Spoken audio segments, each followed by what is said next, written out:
Podem sair devagar. E você que ficou aqui comigo, a graça e a paz de Jesus Cristo, nosso Senhor, seja com você, seja com sua casa. Amém? Por gentileza, abra sua Bíblia comigo no primeiro livro dos Reis, capítulo 17.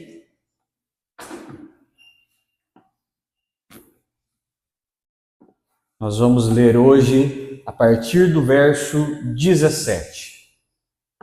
Primeiro livro dos Reis, 17, do 17 ao 24. Também está lá na tela para você. Diz assim o texto: Algum tempo depois, o filho da mulher, dona da casa, ficou doente. Foi piorando e finalmente parou de respirar. E a mulher reclamou a Elias: Que foi que eu te fiz, ó homem de Deus? Vieste para lembrar do meu pecado e matar o meu filho? Dê-me o seu filho, respondeu Elias. Ele o apanhou nos braços dela, levou-o para o quarto de cima, onde estava hospedado, e o pôs na cama. Então clamou o Senhor: Ó Senhor meu Deus, trouxeste também desgraça sobre essa viúva com quem estou hospedado, fazendo morrer seu filho? Então ele se deitou sobre o menino 3 vezes e clamou ao Senhor. E o Senhor: Ó Senhor meu Deus, faze voltar a vida a este menino. O Senhor ouviu o clamor de Elias e a vida voltou ao menino, e ele viveu. Então Elias levou o menino para baixo, entregou-o à mãe e disse: Veja, seu filho está vivo. Então a mulher disse a Elias: Agora sei que tu és um homem de Deus, e que a palavra do Senhor vinda da sua boca é a verdade. Fecha seus olhos. Pai amado, glorificado seja o seu nome, Deus, porque o Senhor é um Deus bom e as suas misericórdias não têm fim nas nossas vidas.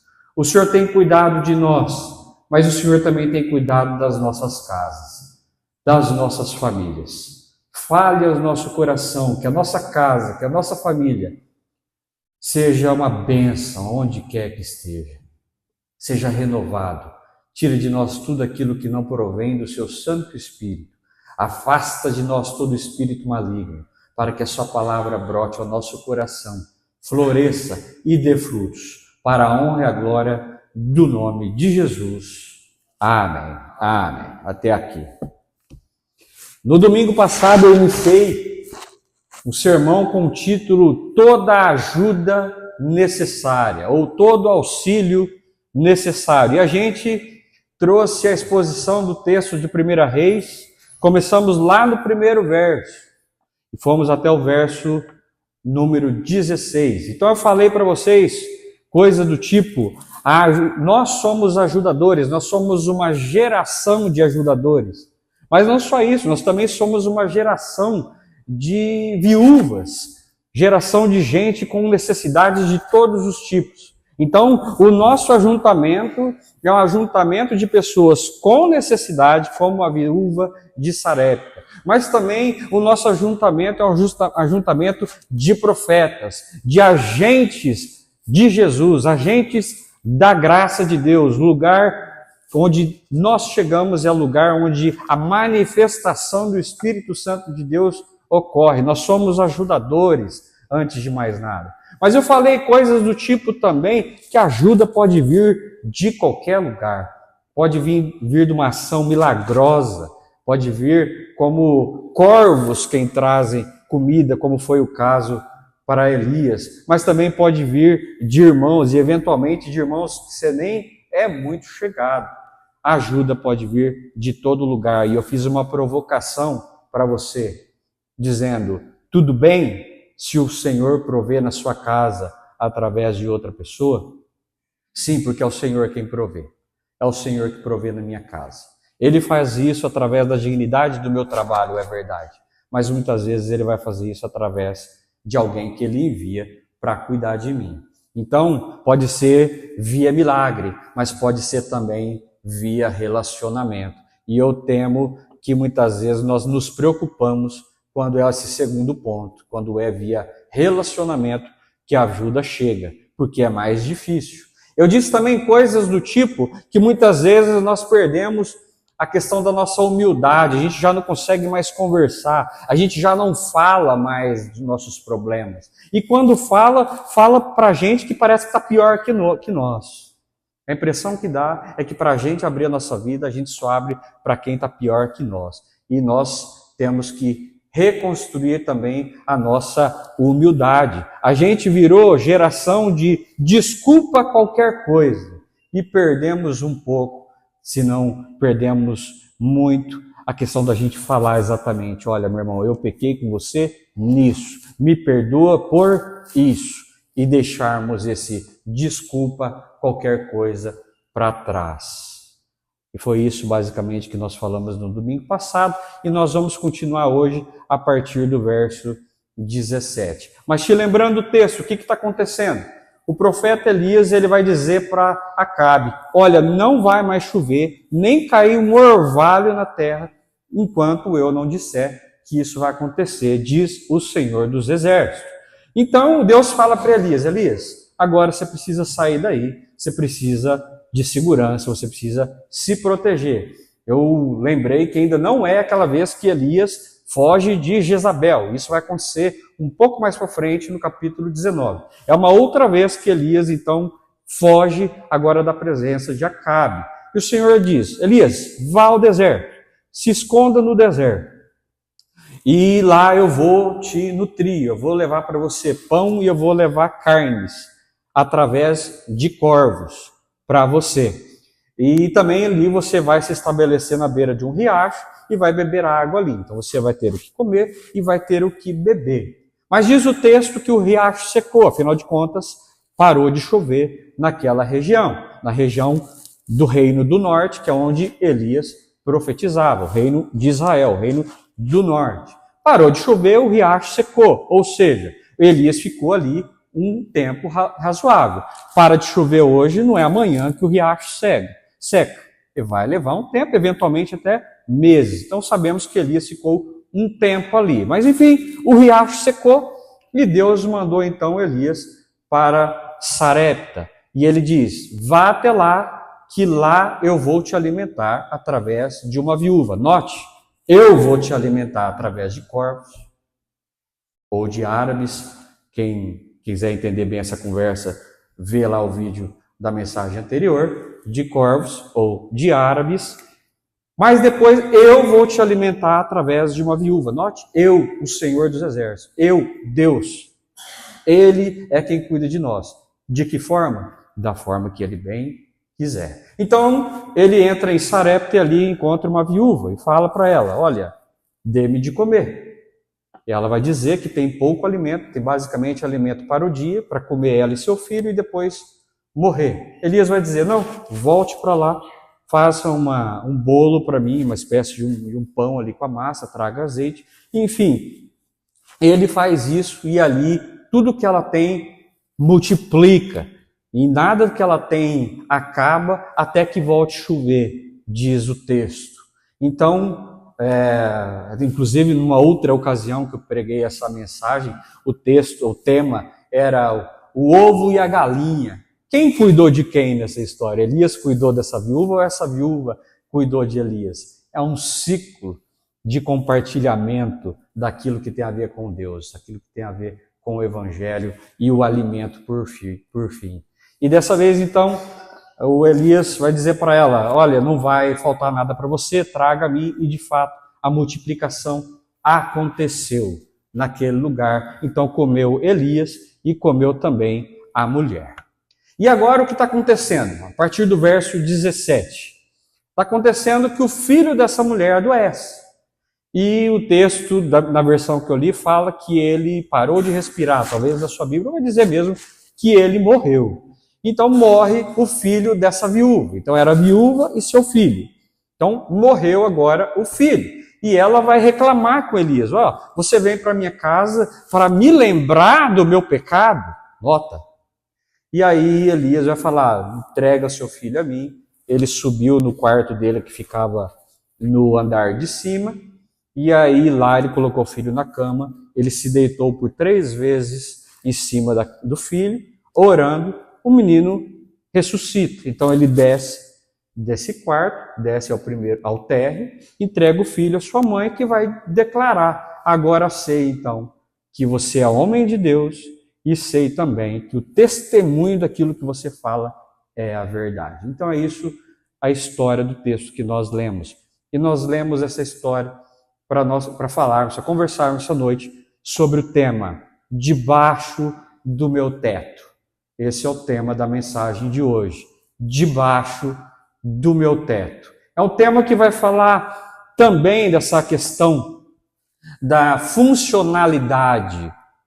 Não, no primeiro tema a gente falava da ajuda que nós damos e recebemos. Agora nós vamos falar da funcionalidade da nossa casa. Vamos falar da família, vamos falar do lar. Amém?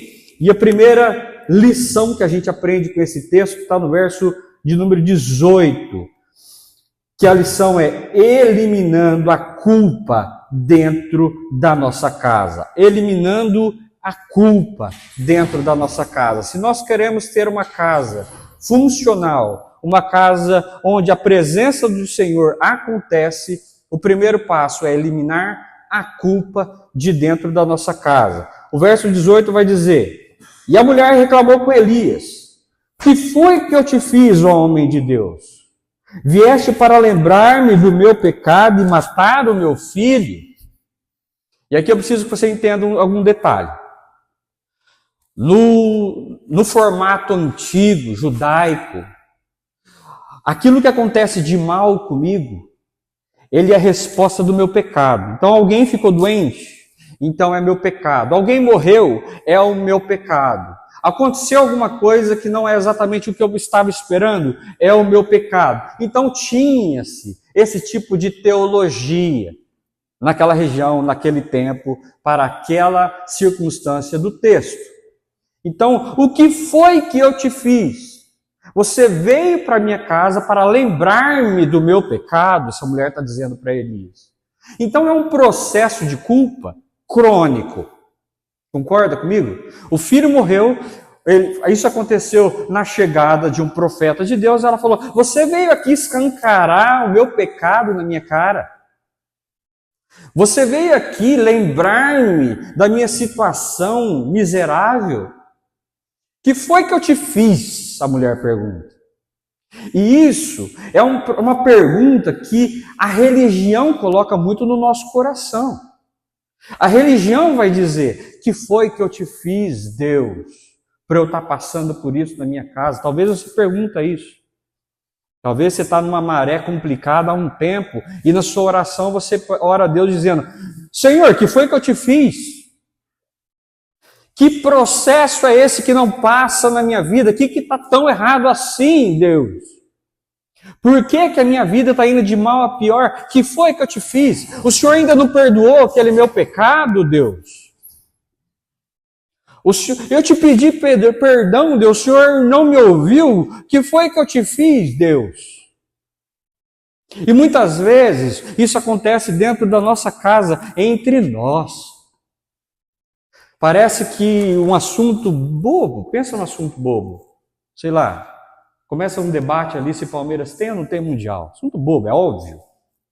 Já você está falando da mãe do outro. Ah, porque sua mãe faz isso. Já está falando assim, mas você mas pelo menos eu nunca te traí. O assunto pode começar uma besteirinha. Já vai ficando mais inflamado. Já você está dando de dedo na cara do outro. Mas o seu pecado é esse. Eu não tenho esse seu pecado aí. Então você abaixa a crista aí para falar comigo. Processo de culpa. Culpa que não passa. Por quê? Aquilo que eu falo para Deus, olhando para Deus, dizendo: que foi que eu te fiz? Invariavelmente eu falo com o meu companheiro. Eu falo com o meu marido, com a minha esposa. Eu falo com o meu filho. De novo você está falando disso? Parece que nosso pecado está inflamado. Tiago, mas no pecado tem que inflamar. Tem mesmo. Mas pecado confessado é pecado resolvido. Pecado onde chega o arrependimento, chega a confissão, é pecado resolvido. E tem muita gente dentro da igreja, que não consegue estabelecer uma relação fundamentada na graça, debaixo da cama da graça, porque a culpa não deixa. A culpa está sempre lá buzinando. E para nós termos uma relação espiritual dentro da nossa casa, irmão, para o teu casamento mudar hoje, irmão, para o teu casamento mudar hoje, minha irmã, o processo infeccioso da tua culpa precisa cair por terra hoje, no nome de Jesus. E é da vontade de Deus que essa culpa acaba hoje. Eu estava vendo uma matéria há um tempo atrás que um pai praticamente deixou uma criança de 4 anos pegar a sua arma e ficar andando com ela na mão. E as câmeras mostram que o pai está vendo a criança passando com a arma e depois de um tempo ela aponta para a mãe e atira. E mata a mãe. A criança de 4 anos. E mata a mãe.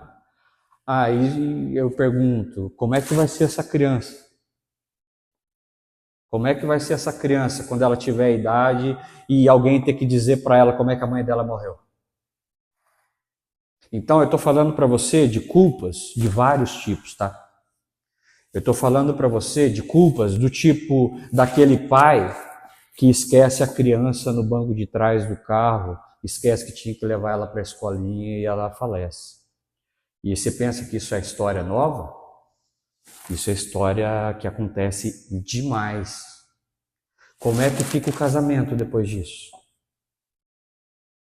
Como é que fica a relação depois de um negócio desse?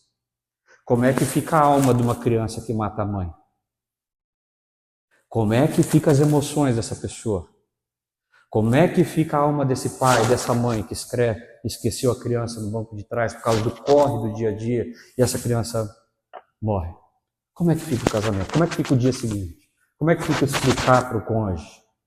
E é óbvio que muitos casamentos acabam por causa da culpa recorrente que nunca vai embora, irmão. Eu estou falando de casos de todo tipo aqui, tá? Estou falando de casos simples, estou falando de casos de traição, estou falando de casos de morte. Irmão, se a culpa não abandonar a tua casa hoje, Satanás não está dançando, está sambando lá. E nós precisamos interromper esse processo no nome de Jesus. Elias interrompeu esse processo na vida dessa mulher. Ele não deixou essa mulher ficar achando que foi o pecado dela que matou o filho. Onde chega o evangelho, chega a liberação da culpa. Elias não fica falando, olha, eu não tenho culpa do que você fez. Eu não sei bem não. Então, se ele morreu, tem que ver isso aí, hein? Será que não tem pecado escondido aí? Elias só resolveu. E aí a gente vai para o segundo item. Alô? Acabou a bateria.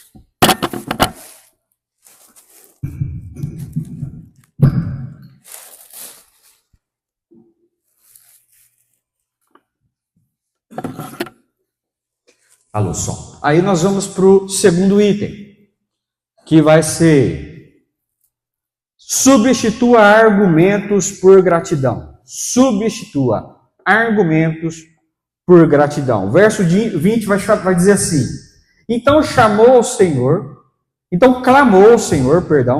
ó Senhor meu Deus, trouxeste também desgraça sobre essa viúva, com quem estou hospedado, fazendo morrer seu filho?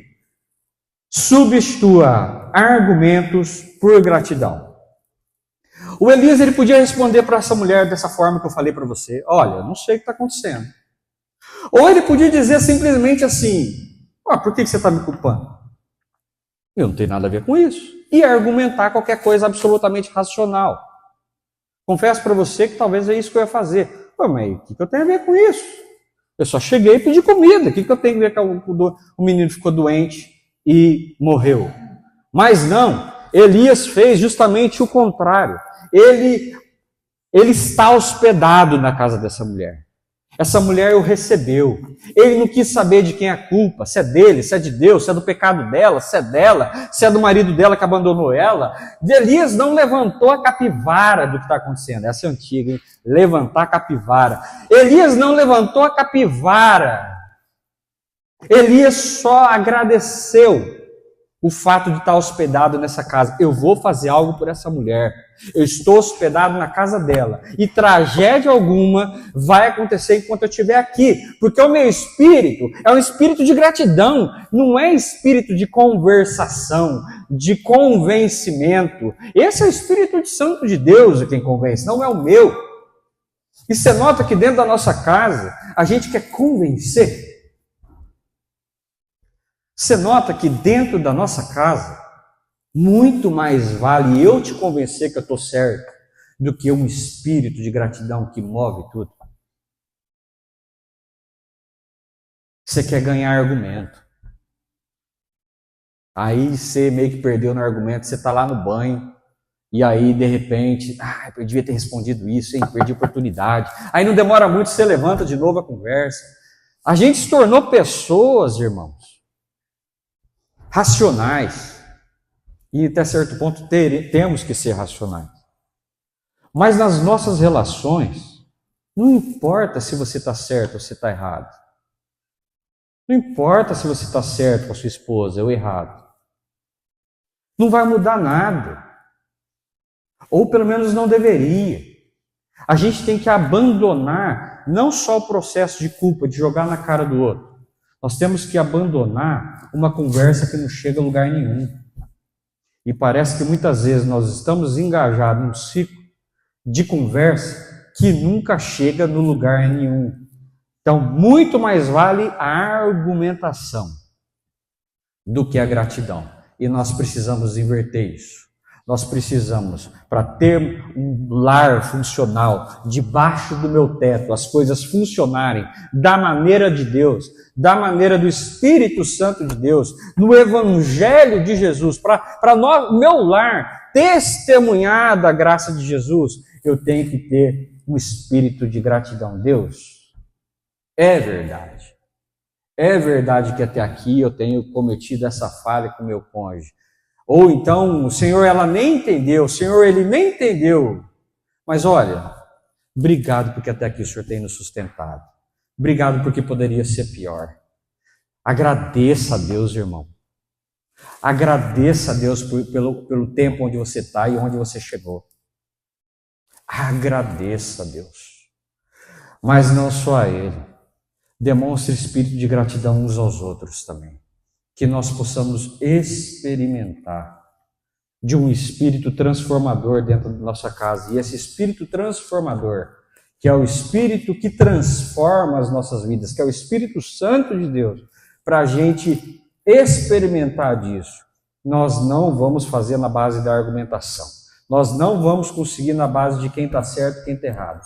Nós vamos conseguir tendo o coração grato a Deus, mas também a pessoa que o seu cônjuge, a sua esposa, o seu marido, os seus filhos, irmãos, tenham um coração grato.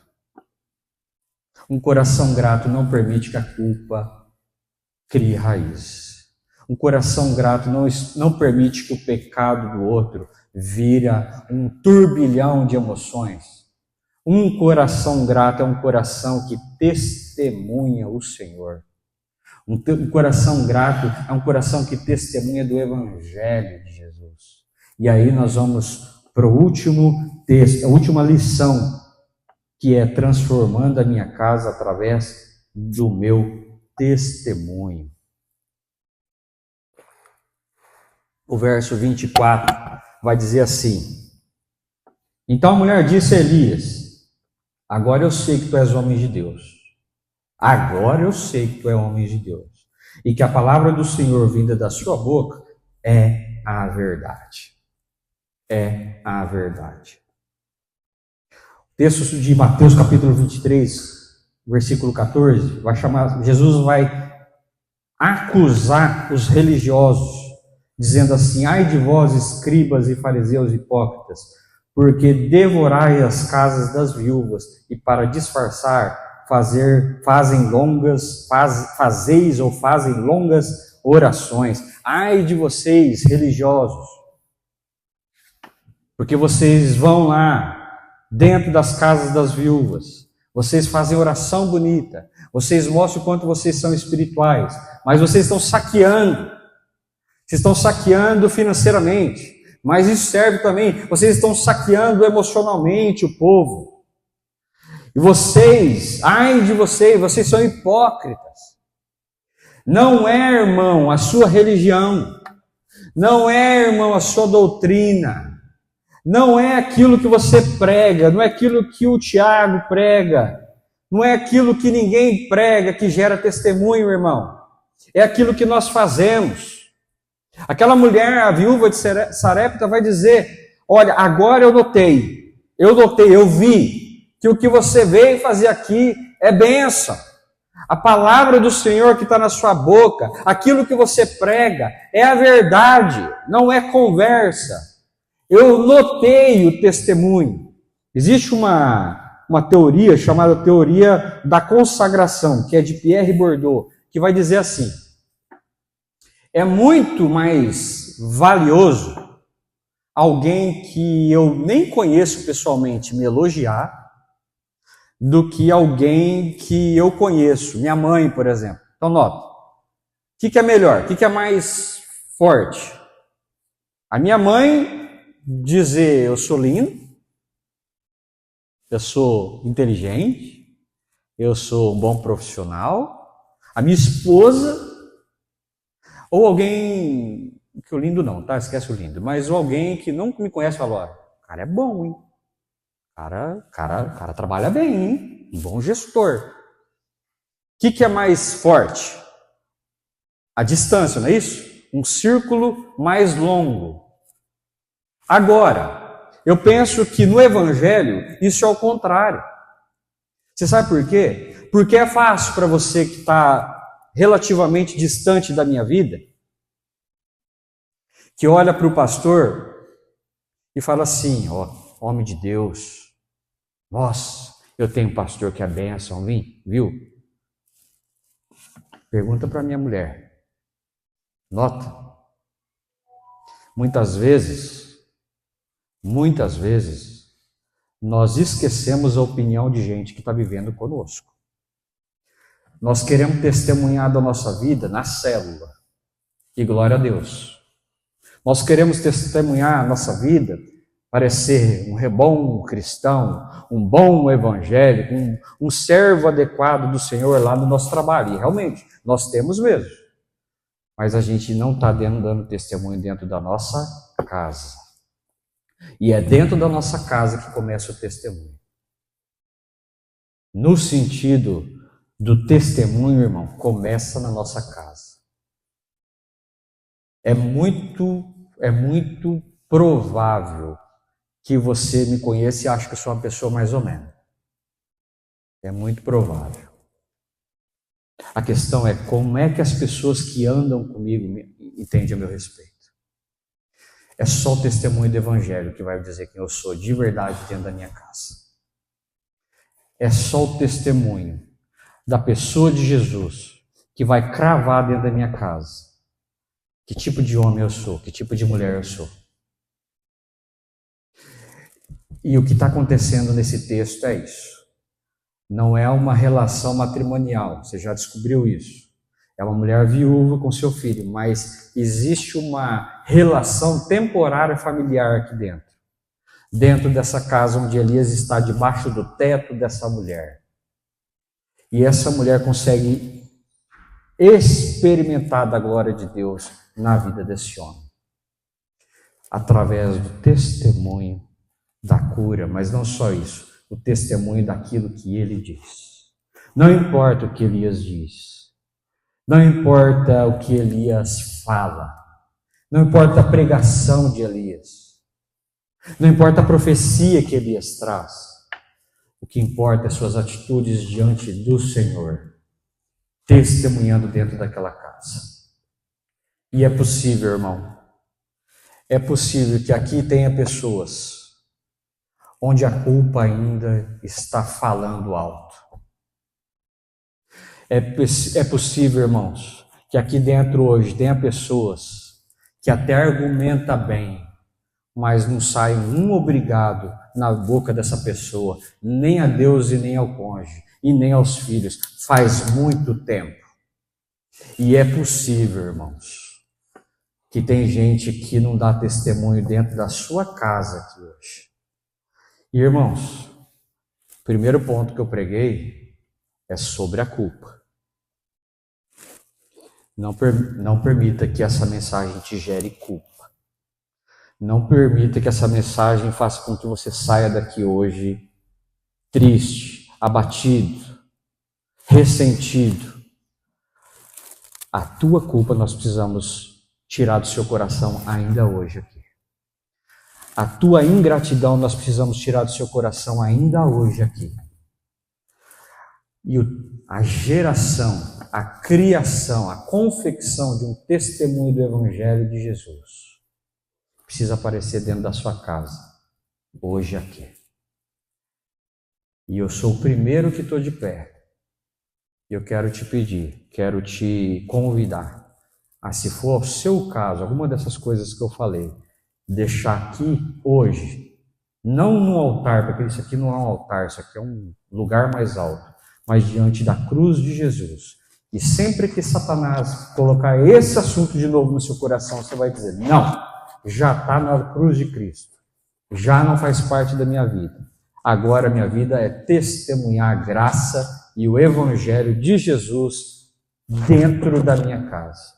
Se você quer se juntar comigo nessa oração, fique de pé.